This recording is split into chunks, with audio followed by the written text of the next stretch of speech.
வணக்கம் நேயர்களே. இரவில் தண்ணீர் குடித்துவிட்டு தூங்கலாமா? இது தொடர்பாக நாங்கள் பார்ப்போம். மிக முக்கியமான பதிவு, கவனமாக கேளுங்கள். தண்ணீர் என்பது நாங்கள் பகலில் அடிக்கடி குடிக்க வேண்டும். மணித்தியாலத்திற்கு ஒரு டம்ளராவது குடிக்க வேண்டும். இது கட்டாயம். இல்லை என்றால் எங்கள் உடலில் நீர்ச்சத்து இழக்கப்பட்டு பல பிரச்சனைகளை நாங்கள் எதிர்கொள்வோம்.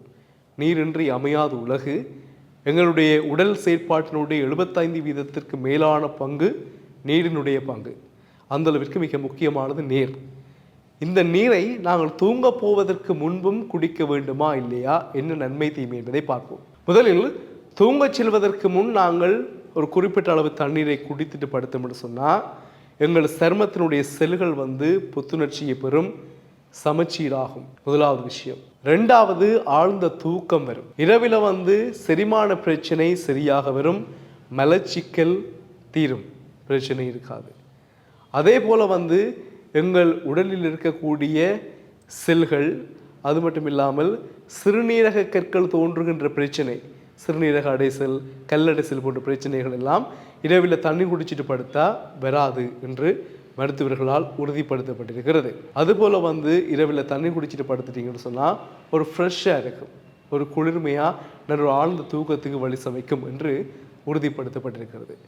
எனவே எங்களுடைய சரும செல்கள் புத்துணர்ச்சி பெறுவதோடு சிறுநீரக கற்கள் அல்லது சிறுநீரகத்தில் கல்லடைசல் வராது என்று சொல்லப்படுகிறது. இரத்த அழுத்தம் குறையும் என்பது மிக முக்கியமானது. இரத்த அழுத்தம் குறையும். அப்போ தண்ணி குடிப்பது இவ்வளவு நல்லது என்று சொல்லப்படுகிறது. ஆனால் இன்னொரு விஷயம் இருக்கிறது. இதய நோய், சிறுநீரக நோய் இருக்கின்றவர்கள் தண்ணீர் குடிக்க கூடாதாம் இரவு வேளைகளில் என்று குறிப்பிடப்படுகிறது. ஏனென்று சொல்லி சொன்னால், மருத்துவர்களின் ஆலோசனை இன்றி இரவில் நீங்கள் இதய நோய் மற்றும் சிறுநீரக நோய் உள்ளவர்கள் தண்ணீர் குடிச்சு படுத்தீங்கன்னு சொன்னால் உங்கள் உடலில் இருக்கக்கூடிய சோடியத்தின் அளவு குறையும். நீங்கள் அடிக்கடி சிறுநீர் கழிக்க வேண்டி வரும், வெளியில் போக வேண்டி வரும்.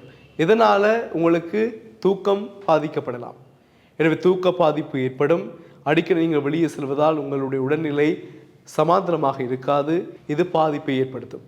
எனவே இதய நோய், சிறுநீரக பிரச்சனை உள்ளவர்கள் தூங்கச் செல்வதற்கு முன் தண்ணீரை குடிப்பது குறைத்தால் நல்லது. மற்றபடி சுகதகையாக உள்ளவர்கள் தண்ணீரை குடித்துவிட்டு நீங்கள் படுத்தீங்கன்னு சொன்னால் உங்களுடைய சர்ம செல்கள் சரியான ஒரு சமச்சீராக இருக்கும். சிறுநீரக பிரச்சனை என்பது அல்லது கல்லடைசல் பிரச்சனை உங்களுக்கு வராது. சரியான செரிமானம் நடைபெறும், மலச்சிக்கல் ஏற்படாது, இரத்த அழுத்தம் குறையும். இவ்வாறு பல நன்மைகள் ஏற்படும். உங்களுடைய சருமம் பளபளப்பாக இருக்கும். எனவே இன்றிலிருந்து நாங்கள் பகலில் எவ்வளவு தண்ணீர் குடிக்கின்றோமோ குறைந்தது மணித்தியாலத்திற்கு ஒரு டம்ளராவது குடிக்க வேண்டும். 6 லிட்டருக்கு மேல் சாதாரணமாக ஒரு மனிதன் தண்ணீர் குடிக்க வேண்டும். இது கட்டாயம். ஆனால் இரவிலும் நீங்கள் சுகதகியானால் 1 டம்ளரோ 2 டம்ளரோ கட்டாயம் நீங்கள் தண்ணி குடிச்சிட்டு படுத்தா ஃப்ரெஷ்ஷாக இருப்பீங்க.